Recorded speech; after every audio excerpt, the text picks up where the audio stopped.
నమస్కారం. ETV life ఆధ్యాత్మిక channel తీర్థయాత్ర కార్యక్రమానికి స్వాగతం. యుగ ధర్మాన్ని అనుసరించి శ్రీమన్నారాయణుడు ధర్మాన్ని నిలబెడుతూ వెళ్లాడు. లోక కళ్యాణం కోసం ఆ స్వామి అనేక లీలా విశేషాలను ఆవిష్కరించాడు. దేవతల అభ్యర్థన మేరకు, మహర్షుల కోరిక మేరకు ఆ స్వామి అనేక ప్రదేశాలలో ఆవిర్భవించాడు. అలా ఆ స్వామి కొలువైన ప్రాచీనమైన క్షేత్రాలలో కైవార ఒకటిగా విరాజిల్లుతుంది. కర్ణాటకలో శ్రీ అమరనారాయణ ఆలయమే నేటి మన తీర్థయాత్ర.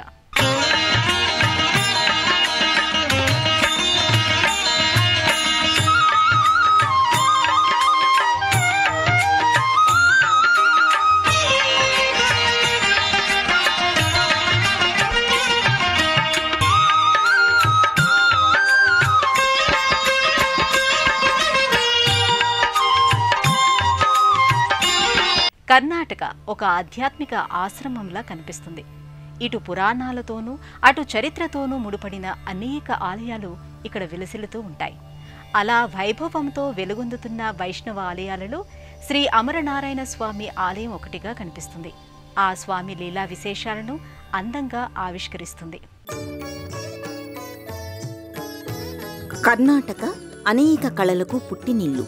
ఒకవైపు నుంచి ఆధ్యాత్మిక వైభవం, మరోవైపు నుంచి చారిత్రక ఘనత కలిసి అల్లుకుపోయిన పందిరిలా కనిపిస్తుంది. ఇక్కడ చూడవలసిన ప్రదేశాలలో కైవార పేరు వినిపిస్తుంది. దర్శించవలసిన క్షేత్రాలలో శ్రీ అమరనారాయణ స్వామి ఆలయం కనిపిస్తుంది. అడుగడుగునా శ్రీమన్నారాయణుడి మహిమలను మకరందంలా వెదజల్లే మనోహరమైన వనంలా ఈ క్షేత్రం అలరారుతూ ఉంటుంది. కైవారము అంటే ప్రార్థించడం, స్తుతించడం, కీర్తించడం వంటి అర్థాలు ఉన్నాయి. దేవేంద్రుడు నారాయణ కవచంతో స్వామివారిని కీర్తించిన ప్రదేశం కావటం వలన ఈ ప్రదేశానికి ఈ పేరు వచ్చిందని చెబుతారు. ఇక ఇక్కడి స్వామిని అమరేంద్రుడు ప్రతిష్ఠించి పూజించడం వలన అమరనారాయణ అనే పేరు వచ్చిందని అంటారు. అందుకు నిలువెత్తు సాక్ష్యంగా ఇక్కడ అమరనారాయణుడు అనుగ్రహ వర్షాన్ని కురిపిస్తూ కనిపిస్తాడు.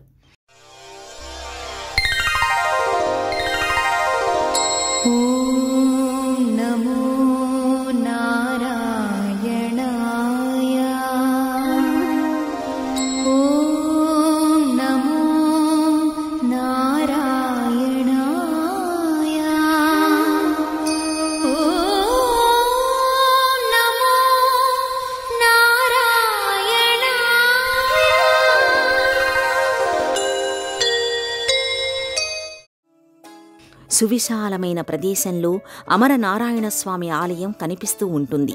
ఎత్తైన రాజగోపురం, లోపల ఆలయాలకు సంబంధించిన విమాన గోపురాలు బయటికి కనిపిస్తూ ఈ క్షేత్ర వైభవానికి నిర్వచనం చెబుతున్నట్టుగా ఉంటాయి. విమాన గోపురంపై గల దేవీ దేవతల శిల్పాలు ఈ ఆలయ ఘనతను అందంగా పరిచయం చేస్తున్నట్టుగా అనిపిస్తాయి. పురాణ సంబంధమైన కథనాలను చరిత్రతో కలిపి వినిపిస్తాయి. 5 అంతస్తులను కలిగిన రాజగోపురంపై లక్ష్మీనారాయణులు, శ్రీదేవి భూదేవి సమేత వెంకటేశ్వరుడు, సీతారాములు, నృసింహ, హనుమ, గరుడ ప్రతిమలతో పాటు గంధర్వులు, యక్షుల ప్రతిమలు కూడా రాజగోపురానికి ఆధ్యాత్మిక పరిమళాలను అద్దుతున్నట్టుగా అనిపిస్తుంది. అలాంటి రాజగోపురాన్ని దాటుకుని లోపలికి వెళితే భక్తిభావ పరిమళాలను వెదజల్లే బృందావనంలోకి అడుగుపెట్టిన అనుభూతి కలుగుతుంది. సువిశాలమైన ప్రదక్షిణ మార్గం కలిగిన ఈ ఆలయంలో అడుగడుగునా పవిత్రత పలకరిస్తుంది, ప్రశాంతతను పరిచయం చేస్తుంది. ఒక తపోభూమిలో కనిపించే ప్రశాంతత ఇక్కడి ముఖమంటపంలో కనిపిస్తుందంటే అతిశయోక్తి కాదు. మంటపంలో దశావతార మూర్తుల ప్రతిమలు మనసును మరింత ఆధ్యాత్మిక చింతన దిశగా లాగుతూ ఉంటాయి.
శ్రీమన్నారాయణుడు ఇక్కడ అమరనారాయణ స్వామిగా పూజాభిషేకాలు అందుకుంటున్నాడు.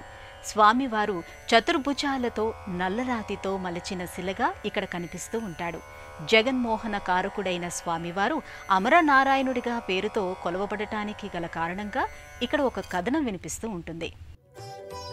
సాధారణంగా లక్ష్మీనారాయణుడు, ఆదినారాయణుడు, శ్రీమన్నారాయణుడు కొలువైన ఆలయాలు, క్షేత్రాలు మనం చూస్తూనే ఉంటాం. అమరనారాయణుడు అనే పేరుతో స్వామి కొలువైన క్షేత్రాలు చాలా అరుదనే చెప్పాలి. అలాంటి అరుదైన క్షేత్రాలలో కైవార ఒకటి. ఇక్కడి స్వామివారికి అమరనారాయణుడు అనే పేరు రావడానికి ఒక కారణం ఉంది. ఒకసారి అమరపురికి బృహస్పతి వచ్చినప్పుడు పరధ్యానంలో ఉన్న దేవేంద్రుడు ఆయన పట్ల ఉదాసీనంగా వ్యవహరిస్తాడు. అది అవమానంగా భావించిన బృహస్పతి అక్కడి నుంచి కోపంగా వెళ్ళిపోతాడు. దేవేంద్రుడు చేసిన అపరాధానికి ఫలితంగా అతను తన పదవిని కోల్పోతాడు. దాంతో తిరిగి తన శక్తిని, సింహాసనాన్ని పొందడానికి దేవేంద్రుడు ప్రయత్నిస్తూ ఉంటాడు. అలాంటి పరిస్థితుల్లోనే త్వష్ట కుమారుడైన విశ్వరూపుడు దేవేంద్రుడికి నారాయణ కవచం బోధిస్తాడు. అయితే కొన్ని కారణాల వలన అదే విశ్వరూపుణ్ణి అమరేంద్రుడు సంహరించవలసి వస్తుంది. తన కుమారుణ్ణి అంతమొందించిన దేవేంద్రుడిపైకి వృత్రాసురుణ్ణి పంపిస్తాడు త్వష్ట. ఆ అసురుడితో చాలా కాలం పాటు దేవేంద్రుడు పోరాడతాడు. చివరికి నారాయణ కవచం స్మరిస్తూ అసుర సంహారం చేస్తాడు. విశ్వరూపుణ్ణి సంహరించిన పాపానికి పరిహారం చెయ్యాలని దేవేంద్రుడు భావిస్తాడు. ఆ పాపం నుంచి విముక్తిని పొందడానికి గాను ఆయన ఈ ప్రదేశంలో శ్రీదేవి భూదేవి సమేత నారాయణుడిని ప్రతిష్ఠిస్తాడు. అమరేంద్రుడు ప్రతిష్ఠించడం వలన స్వామివారిని అమరనారాయణుడిగా కొలుస్తూ ఉంటారు. నారాయణ కవచం కారణంగా విజయాన్ని, పదవిని పొందిన అమరేంద్రుడు మొత్తం 5 ప్రదేశాలలో స్వామివారి మూర్తులను ప్రతిష్ఠించాడు. కైవారతో పాటు బుడిగెరలో నారాయణస్వామిని, యాదకోడిలో వీరనారాయణస్వామిని, ఎల్లోడిలో ఆదినారాయణస్వామిని, గడగ్లో లక్ష్మీనారాయణస్వామిని ప్రతిష్ఠించి పూజించాడు. అందువలన ఈ 5 క్షేత్రాలు మరింత ప్రత్యేకతని సంతరించుకొని కనిపిస్తాయి. కర్ణాటకలోని చిక్కబళ్ళాపుర జిల్లా కైవారం క్షేత్రము ఈ క్షేత్రం. ఇది అమరనారాయణ స్వామి దేవాలయము. ఈ క్షేత్రాన్ని పూర్వం ఏకజగురు అగ్రహారం అంటారు కూడా. ఈ మహర్షులంతా ఈ దేవుని స్తోత్రం చేస్తారు కాబట్టి ఈ కైవారం అంటే స్తోత్రం అని పేరు. ఆ మహర్షులు స్తోత్రం చేసే వల్ల ఈ ఊరుకు కైవారం అనే పేరు పెడుతుంది. ఇక్కడ త్రికాలార్చన దేవునికి స్వామికి తెల్లవారు 5 సుప్రభాతము, 6 గంటలకు విశ్వదోషము, 6:15 గంటలకు కొలువు సేవ, 7 గంటలకు మహానివేదన మహామంగళార్తి, మధ్యాహ్నం 11 నిత్యోత్సవము, 12 గంటలకు మహానివేదన మహామంగళార్తి, సాయంత్రం 7:30కు తోమాల సేవ అర్చన మహానివేదన, 7:30కు శయనోత్సవం. ప్రతిరోజు ఇదే మాత్రం జరుగుతుంది.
అమరనారాయణ స్వామి ఆలయం చూడటానికి సాధారణంగా అనిపించినా ఈ క్షేత్రం వెనుక యుగయుగాల చరిత్ర ఉంది.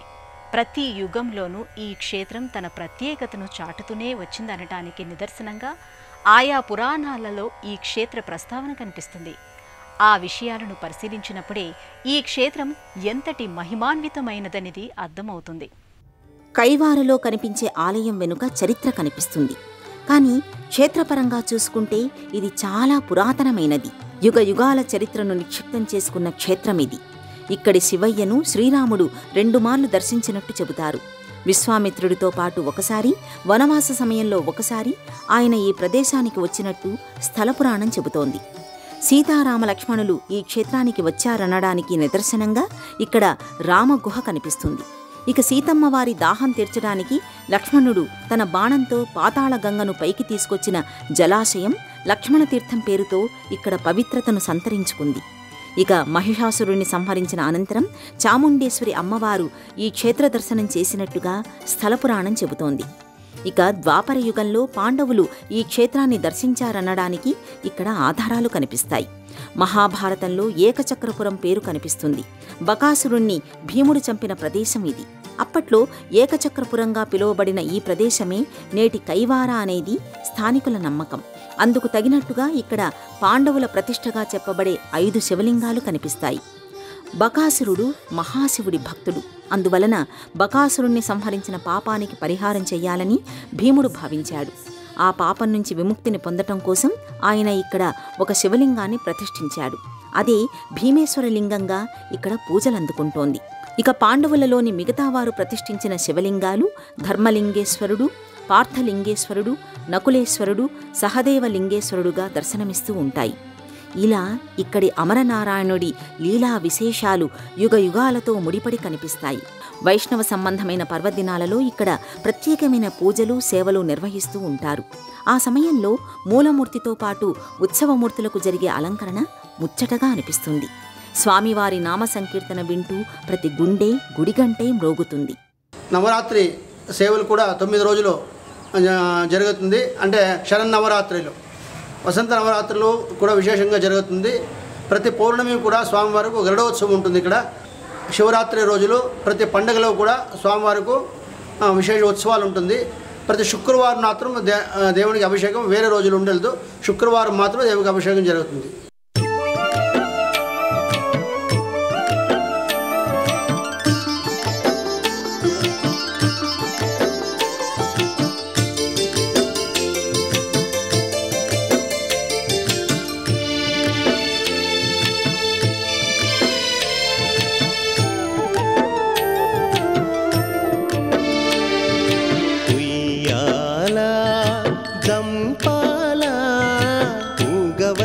జగపాల జనపాల పుయ్యాల జంపాల ఊగవయ్య జగపాల జనపాల లోకములను నీ నవ్వుల తేలియాడించే, లోకములను నీ నవ్వుల తేలియాడించే మురిపాల గోపాల ఊగవయ్య ఉయ్యాల ఉయ్యాల జంపాల ఊగవయ్య జగపాల జనపాల. కైవారం ఒక ఆధ్యాత్మిక ప్రపంచం. భక్తి సుమాలు విరిసే బృందావనం. అవతార పురుషుల మొదలు మహర్షులు, మహారాజులు ఈ క్షేత్రాన్ని దర్శించారు. ఇక్కడి అమరనారాయణుడిని అంకితభావంతో అర్చించారు. అలాగే ఎంతో మంది సిద్ధులు, యోగులు సైతం స్వామివారిని సేవించి తరించారు. అలాంటి వారి జాబితాలో ముందుగా కనిపించేది కైవారం తాతయ్య. కైవారం తాతయ్య శ్రీ అమరనారాయణ స్వామివారి ఆలయ దర్శనానికి వెళ్లిన వారు ఈ పేరు వినకుండా వెనుతిరగలేరు. అంతగా ఈ క్షేత్రాన్ని ప్రభావితం చేసిన మహాభక్తుడు, మహాయోగి ఆయన. యోగి నారాయణ గురు, యోగి నారాయణప్ప అని కూడా భక్తులు ఆయన్ను పిలుచుకుంటూ ఉంటారు. అమరనారాయణ స్వామిని తన ఆరాధ్య దైవంగా భావించి అక్షర లక్షలతో అర్చించిన వాగ్గేయకారుడు ఆయన. కైవారం తాతయ్యగా ప్రసిద్ధి చెందిన ఆయన 17-18 శతాబ్దాల మధ్యకాలంలో ఈ ప్రాంతాన్ని ప్రభావితం చేశారు. ధర్మాచరణ, యోగ సాధన గురించి ఆయన తన శిష్యులకు బోధించారు. ఆయన రచించిన కీర్తనలతోనే నేటికీ ఇక్కడ స్వామివారికి అభిషేకాలు, హారతులు జరుగుతూ ఉంటాయి. ఆయన పేరుతో ఇక్కడ యోగి నారాయణ మఠం కనిపిస్తూ ఉంటుంది. సువిశాలమైన ప్రదేశంలో నిర్మితమైన ఈ మఠంలో యోగి నారాయణమూర్తిని పూజిస్తూ ఉంటారు. నారాయణప్ప ఒక సాధారణమైన కుటుంబం నుంచి వచ్చిన వ్యక్తి.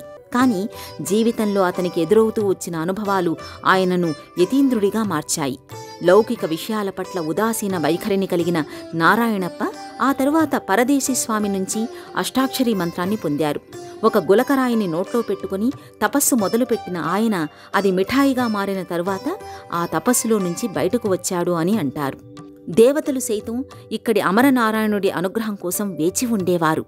అలాంటి అమరనారాయణుడు నారాయణప్పకి పశువుల కాపరిగా దర్శనమిచ్చాడని చెబుతారు. స్వామి దర్శన భాగ్యం లభించిన దగ్గర నుంచి ఆయన జీవితం పూర్తిగా మారిపోయిందని అంటారు. తన గ్రామ ప్రజలను రక్షించుకోవడం కోసం ఆయన ప్రదర్శించిన అనేక మహిమలను గురించి ఇప్పటికీ ఇక్కడ చెప్పుకుంటూ ఉంటారు. తిరుమల, అన్నమయ్య, భద్రాచలం, రామదాసు ఇలా కొన్ని క్షేత్రాలు కొంతమంది మహాభక్తులతో ముడిపడి కనిపిస్తాయి. ఆ క్షేత్రాలను గురించి, ఆ మహాభక్తులను గురించి విడివిడిగా మాట్లాడుకోవడం కుదరదు. అలాగే కైవారం నారాయణప్ప కూడా. అమరనారాయణ స్వామి ఆలయాన్ని దర్శించిన భక్తులు ఆయన మఠాన్ని కూడా తప్పకుండా దర్శించుకుంటారు.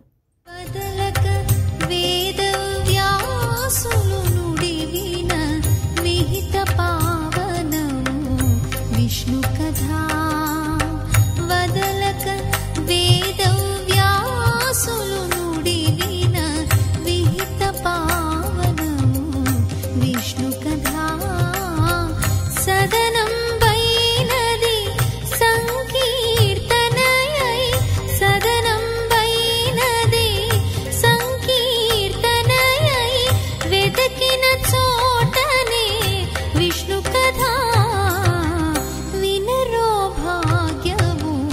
విష్ణు కథా వెనుబలమిదేవో విష్ణు కథా వినరో భాగ్యము విష్ణు కథా.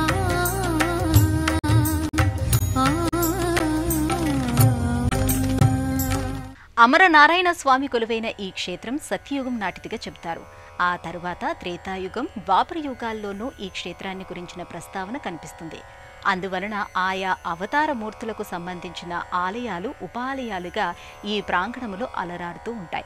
ప్రధానమైన ఆలయాన్ని దర్శించుకున్న భక్తులు ఆ తర్వాత ఉపాలయాల దిశగా కదులుతూ ఉంటారు. ఇక్కడి ఉపాలయంలో శ్రీ రుక్మిణీ సత్యభామ సమేత వేణుగోపాలస్వామి ఆలయం కనిపిస్తుంది. ఇరు దేవేరులతో కలిసి మురళీమోహనుడు దర్శనమిస్తూ ఉంటాడు. అసలే ఆయన సౌందర్యమూర్తి, ఆపై అద్భుతమైన అలంకార విశేషం. అందువల్లనే ఆ స్వామిపై నుంచి చూపులు తిప్పుకోవడం కష్టమవుతుంది. ఆయన రూపంపై అలాగే నిలిచిపోవాలనే ఆ చూపుల గుత్తి ఇష్టపడుతుంది. శ్రీకృష్ణుని అష్టభార్యలలో రుక్మిణీ సత్యభామల స్థానం ప్రత్యేకం. రుక్మిణీదేవి అంటే నిబ్బరం, నిండుదనం. సాక్షాత్తు లక్ష్మీదేవి స్వరూపంగా చెప్పుకునే రుక్మిణీదేవి అష్టభార్యలలో పైచేయిగా కనిపిస్తుంది. ఇక సత్యభామ అంటే అందం, అలక, వయ్యారం. స్వామివారు తనకి మాత్రమే సొంతమనే ఒక భావం. అలాంటి దేవేరులతో కలిసి స్వామి ఇక్కడ పూజాభిషేకాలు అందుకుంటూ ఉంటాడు. ఇక ఇదే ప్రాంగణంలో సీతారామ లక్ష్మణుల ఉపాలయం కనిపిస్తుంది. సాధారణంగా రాముల వారికి ఎడమవైపున సీతమ్మవారు ఉంటుంది. కానీ ఈ మందిరంలో స్వామివారికి కుడివైపున అమ్మవారు ఉండడాన్ని విశేషంగా చెబుతూ ఉంటారు. ఈ క్షేత్రాన్ని సీతారాములు దర్శించారనడానికి నిదర్శనంగా ఇక్కడ వారిని ప్రతిష్ఠించారు. ఇక సీతారాములు ఎక్కడ కొలువై ఉంటే అక్కడే హనుమంతుడు ఉంటాడు. అలా ఈ మందిరానికి సమీపంలోనే హనుమ కొలువై పూజలు అందుకుంటూ ఉంటాడు. ఒక రకంగా హనుమనే క్షేత్రపాలకుడిగా చెప్పుకోవాలి. ఇలా ఆయా అవతారమూర్తులకు సంబంధించిన పర్వదినాలలోనూ ఇక్కడ ప్రత్యేక పూజలను, సేవలను, ఉత్సవాలను నిర్వహిస్తూ ఉంటారు.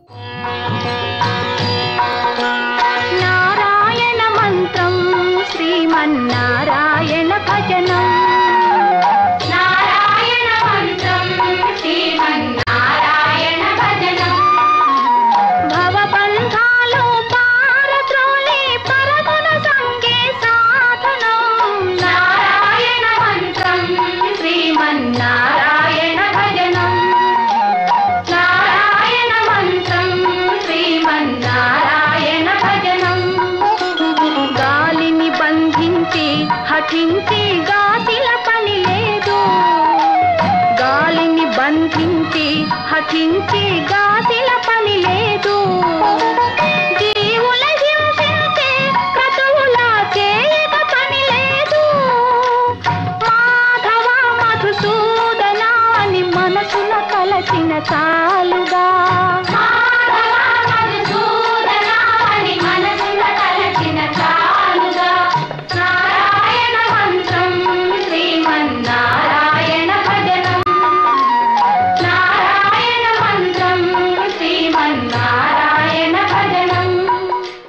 ఎత్తైన రాజగోపురం, విశాలమైన ముఖమంటపం, సువిశాలమైన ప్రదక్షిణ మార్గం, అందమైన మందిరాలు, కనువిందు చేసే శిల్పాలతో ఈ ఆలయం అలరారుతోంది.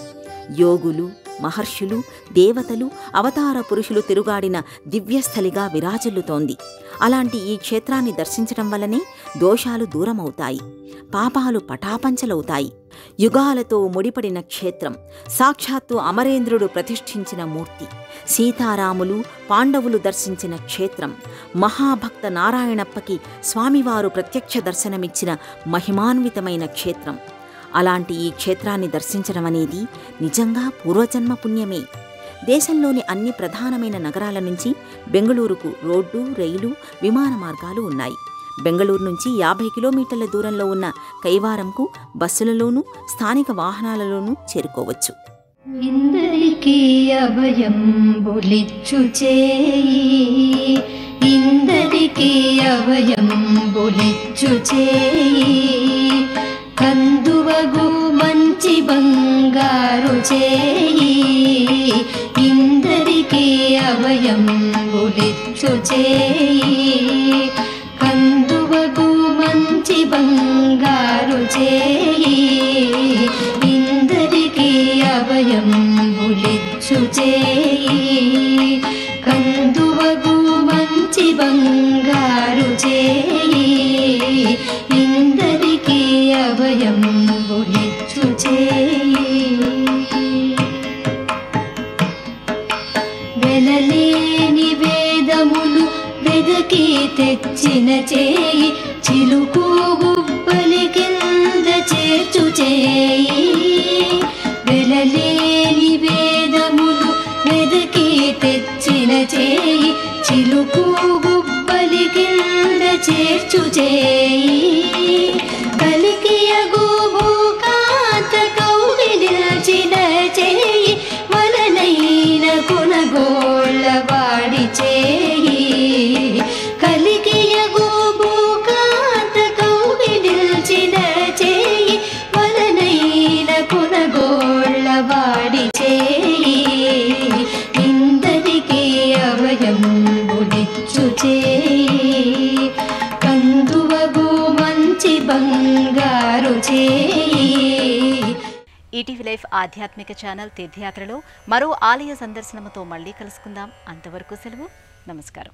ఈ కార్యక్రమాన్ని తిరిగి చూడాలనుకుంటే www.youtube.com/ETV Life Spiritual లో చూడవచ్చు.